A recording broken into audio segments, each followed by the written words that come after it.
Ohm আলাইহা কুউদ, তারা বসা ছিল ওই গর্তের পাড়ের মধ্যে।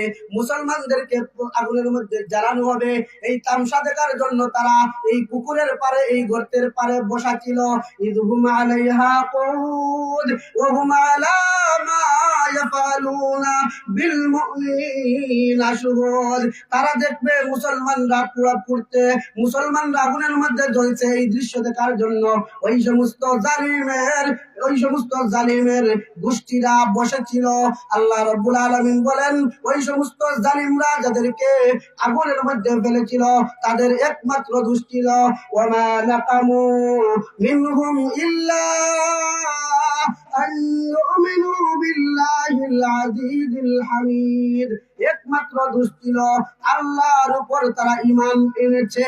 আল্লাহর উপর ঈমান আনার কারণে ওই সমস্ত জালিমরা জুলুম করেছে, নিক্ষেপ করেছে আগুনের মধ্যে, মানুষদেরকে পালায় পালায়।